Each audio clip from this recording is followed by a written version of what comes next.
Susan, what are you doing? As we came back from shopping, what we saw was a moving truck stopped in front of our house, along with my in-laws.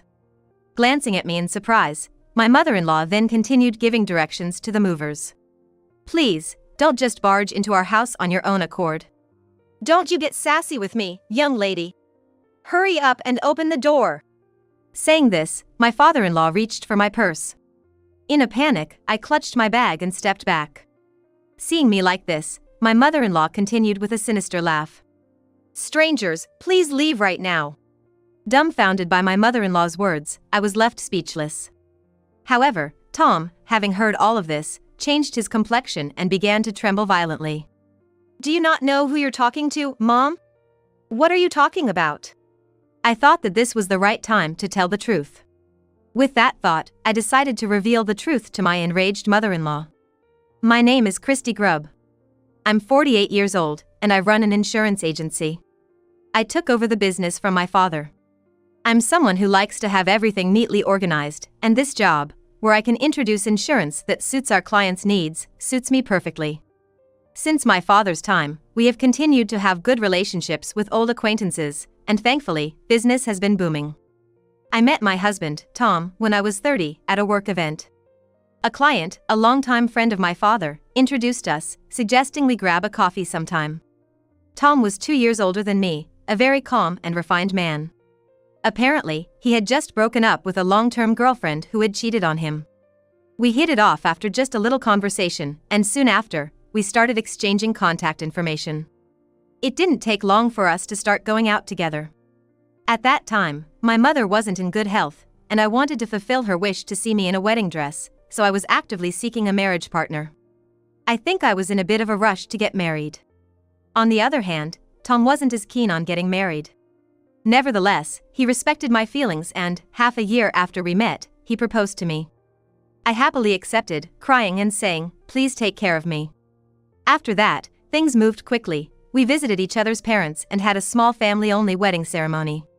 My mother looked so happy as she saw me in my wedding dress, and she peacefully passed away the following month. It was thanks to Tom that I could fulfill my mother's last wish. I decided to cherish Tom, who had stayed by my side and held my hand even at my mother's funeral, for the rest of my life. Even after 5 years of marriage, Tom and I hadn't been able to have children. Both of us believed that children are a gift from heaven, so we didn't feel rushed, but my in-laws were the ones who brought it up. It happened when we went to greet them for New Year's. Tom was reluctant to go, but we ended up going because my mother-in-law contacted me directly and asked if we were coming. No child yet? When are you going to give me a grandchild? Mom! We've told you, we're leaving it up to nature. If you're going to talk like that, we're leaving. I understand that, but maybe the field is barren. That's rude to Christy. Christy, I'm sorry. Let's go. Right at the doorstep, suddenly brought up the topic of grandchildren. We left my in-laws' house even before we could exchange New Year's greetings. I was the one who had convinced Tom to go. And yet, as soon as we got back to the car, Tom apologized to me. I'm really sorry for making you feel uncomfortable. I'm totally fine. I'm sorry for making you feel bad, Tom. It's fine for me. They are my parents, after all. But now, my family is Christy. If anyone, even my parents, hurts Christy, I'm ready to cut ties with them. But it's okay. We never really saw eye to eye from the beginning. Even without the issues about Christy, we grew distant as adults. Tom said, with a look of loneliness evident on his face. All I could do was reply with a quiet yeah. Since then, Tom made it a point to distance me from his in-laws and even moved to a new place. They tried reaching out multiple times asking for our address, but Tom ignored all their calls. For the next 13 years or so, I had little to no contact with my in-laws except during family events like weddings or funerals. By the time we hit our 40s, they stopped bringing up the topic of grandchildren, which was a slight relief. However, one day, out of the blue, they found our place and paid us a surprise visit. It so happened that Tom was out with a friend that day. Knowing I was alone, Mike and Susan, my in-laws, barged into our home, nosily rummaging through our stuff. Goodness! You two still share the same bed at your age? How scandalous! Christy, with these kind of undergarments, don't you think Tom won't be excited? Ignoring my disgusted expression at their rude remarks, they continued to snoop around our home, making snide comments every now and then. This is probably why you guys don't have any grandkids for us. Now, dear, there's still hope. Look! Susan exclaimed, shoving a crumpled newspaper article into my hands. The article was about a woman who gave birth at 60. Realizing their implication, I felt chills down my spine. We've been too lenient on you. Even at your age, you can still have kids, right? You might as well move in with us. I'm home. Do we have guests? In the midst of Susan's rant, my dad arrived.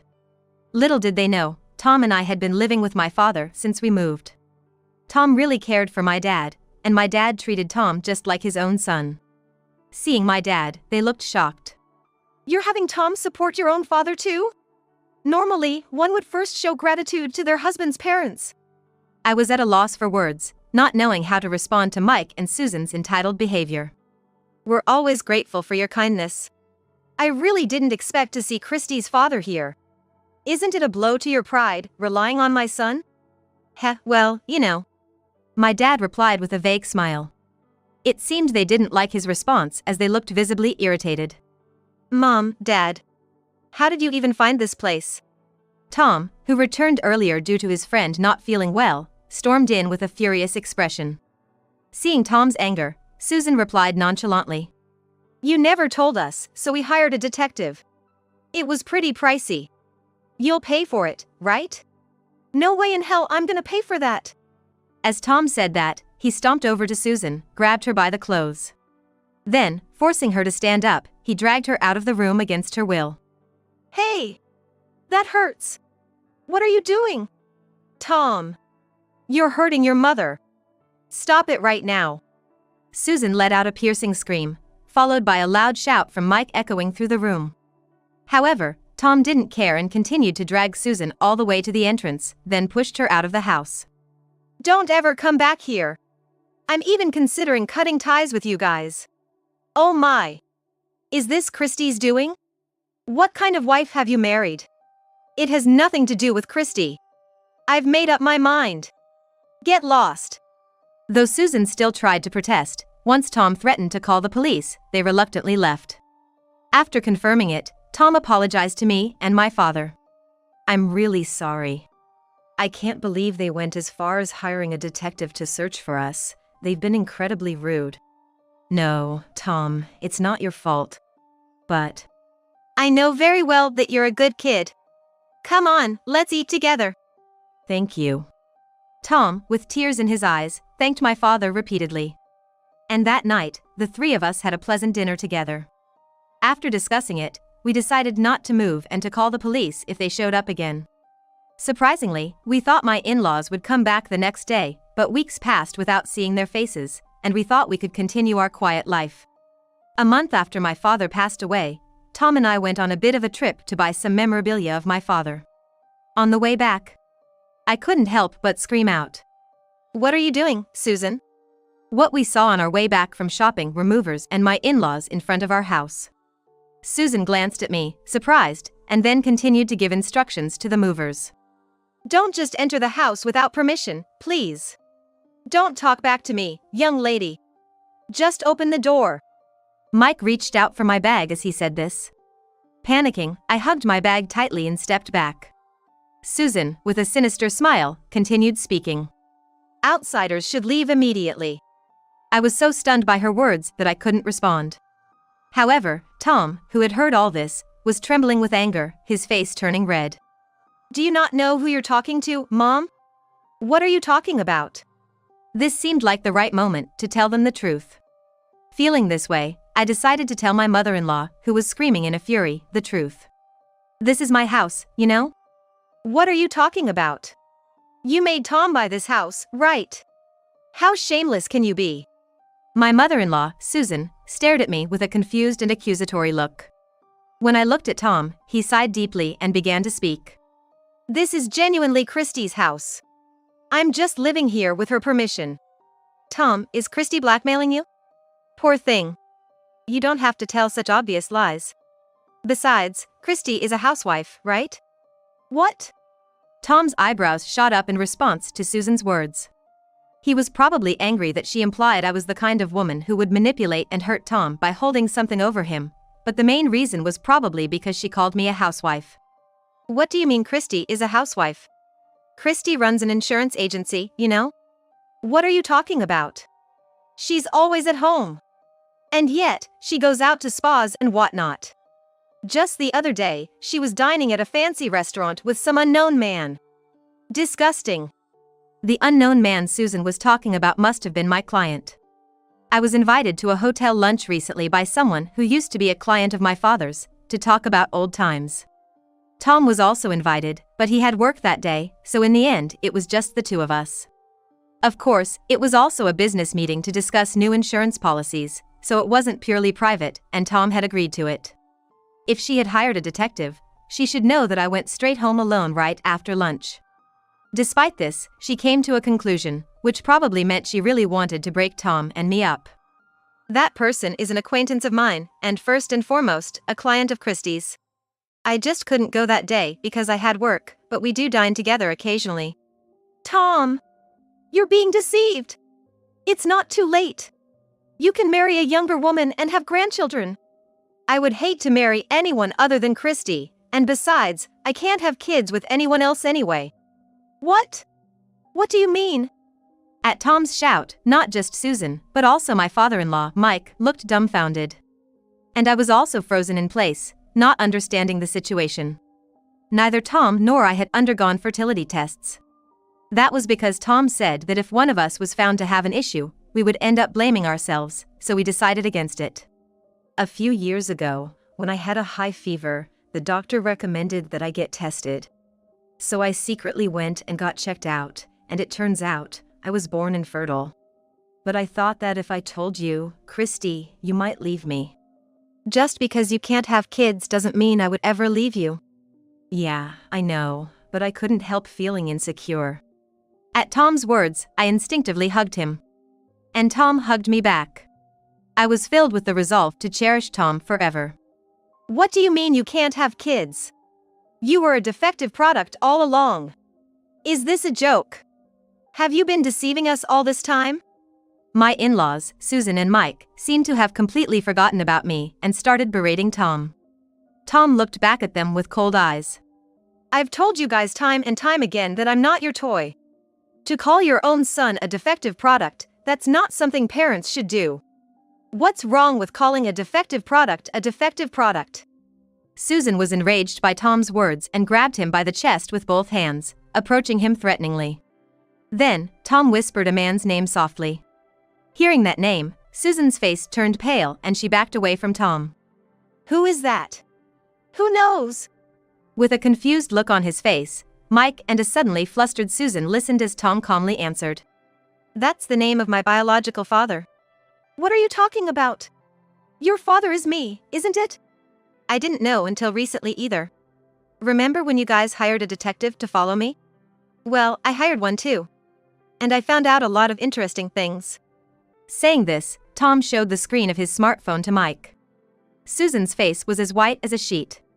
And then, looking at the screen of the smartphone, Mike's face turned bright red as he began to tremble. You! Were you cheating on me? Does that mean this guy is Tom's father, and you've been cheating for 50 years? That's not it. What do you mean that's not it? You dare deny it when you were hugging each other.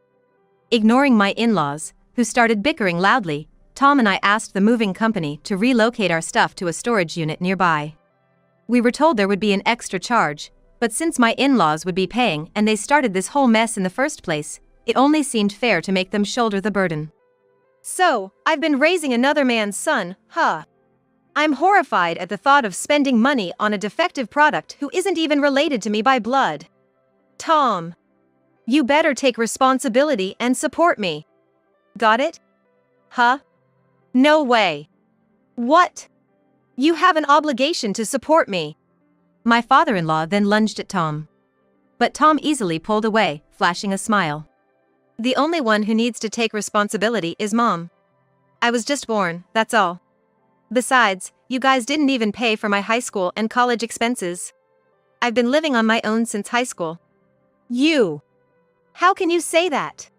While I was desperately earning tuition money, unable to hang out with friends, you were stealing my part-time job money. What more do you expect me to say to such a father? That's when I finally understood why Tom particularly disliked his father. However, his father simply acted as if it was all justified. A child's money is the parent's money. And so is the child's spouse's money. But we're not related by blood. On paper only. If you really want to cut ties, then return all the money we spent on you. I already did. I've been sending money back every month. Huh? Sending money? I knew that Tom had been sending money to his parents' house. He even sent more than what they asked for, just to keep them from getting involved with us. However, his father seemed genuinely unaware of the money. See, I've been transferring money every month. $1,500 every month. Hey, what's going on? I get it. Mom has been using all my money for herself and her lover. What? Susan could only fidget. As her husband approached her and slapped her across the face. Initially shocked, she soon glared at him and screeched. How dare you? You should be grateful that a man with no money or status could marry me. He's a man with both money and status. Staying married to you was just convenient for enjoying life with him. I even let you raise his child, didn't I? Be thankful. Are you kidding me? You said you were pregnant, so I married you, even though your father beat me up. So what? It would have been pitiful if he got beaten up. The father-in-law was speechless at Susan's sudden and drastic change in attitude. Just then, Susan's smartphone began ringing loudly. She checked it, her face lighting up as she answered in a sweet, coquettish voice. Hello? Darling, what's up? Missed me? I shuddered at hearing Susan's voice for the first time. Tom, standing beside me, had a twisted expression. Though he was smiling. I would soon come to understand the meaning behind that smile. Wait, you're not darling? Ma'am? What? Oh, no, this is a mistake, or rather, all of it. Alimony?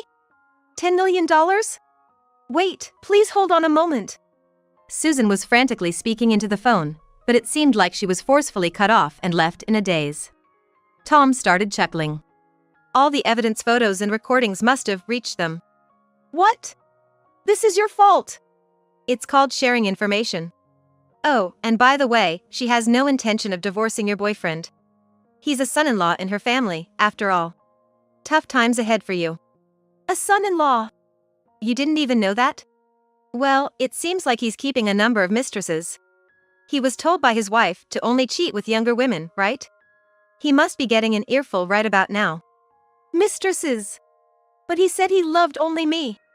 Stunned by these shocking truths, Susan slumped to the ground. Mike looked down at her with satisfaction, then suddenly turned to Tom with a thought. It must have been tough having such a mother. All right, I'll let bygones be bygones this time. Let's live together, just the three of us. Cut ties with your mother and it'll be you, me, and Christy. Christy, I'll wash your back for you. Stay away from Christy. Unfazed by Tom's words, Mike approached me. As soon as his hand landed on my shoulder, I grabbed it and threw him to the ground. Oof! What the? Surprised and confused, Mike didn't understand what had just happened. I looked down at him with a cold gaze. In fact, I had been attending self-defense classes since I was young. Though my job in insurance involved dealing with companies, there were still good and bad encounters depending on the client. I started learning self-defense so I could escape if I ever found myself in a dubious situation, as it was one of the conditions my father set for me to take over the company. Gradually, I started enjoying the classes and kept attending them even after taking over the business. I wondered if I had gone too far with a 75-year-old man like Mike, but seeing Tom looking satisfied as he looked down at his father, I felt a bit relieved. Mike seemed too shocked to speak, but then Susan, my mother-in-law, started talking to me. Christy, that was impressive. I'm sure you can handle anything. How about this? Why don't you pay the alimony to that woman for me? If we live together, we could save on living expenses, and I can help with the household chores. And about kids, we could always adopt. I'd take good care of them. Are you kidding me? There's no way I'm letting a woman like you into my precious house filled with memories of me, Tom, and my father. And why should I be the one to pay the alimony? You should pay it yourself. It seemed I had thrown away any semblance of politeness along with Mike, as I found myself saying everything I had been thinking directly to Susan. She was taken aback at first, having never been spoken to like that before, but her face quickly turned red as she started yelling again. How dare you talk to your husband's mother like that? I've already told the neighbors we'd be moving in, and besides, that house is already being demolished. That's right. I don't have a house to live in anymore. So forget about her, let me stay. What are you saying? I'm his mother, he should be living with me. Mike, responding to Susan's words, stood up from the ground and shouted back, while Susan argued fervently. Amidst their quarrel, Tom calmly and seriously communicated our intentions. Neither of you will be living with us. We've decided to cut ties completely. If you continue to make a scene here, we will call the police. The police! At the mention of the police, my in-laws' faces went pale, and they backed away. Then, still arguing, they disappeared towards the train station. Later on, Mike and Susan got a divorce. However, since neither of them had any money, they ended up living together again. Mike tried to claim alimony from Susan and her lover, but it was offset by a claim from the lover's wife. Susan, having never worked long hours in her life, found it difficult to hold down a job. She would quit at the slightest inconvenience, and she was already struggling with daily expenses. Mike was in a similar situation, and they were just barely getting by with their combined incomes. The lover, on the other hand, was squeezed dry. He lost his rights as the next company president and is now confined to his house. His wife couldn't easily forgive a 50-year affair, and I heard she intends to take him for all he's worth. I thought Tom would be down after such an incident, but surprisingly, he seems to have gotten over it quickly and is doing well. Apparently, the lover's family approached him, suggesting that since he shares blood with the lover, he could become their heir. However, Tom, not a fan of competition and not particularly greedy, simply said, "That's too much for me to handle," and went to sign the paperwork to renounce the inheritance. While I feel a bit disappointed, it's so like Tom, and I'm happy about it.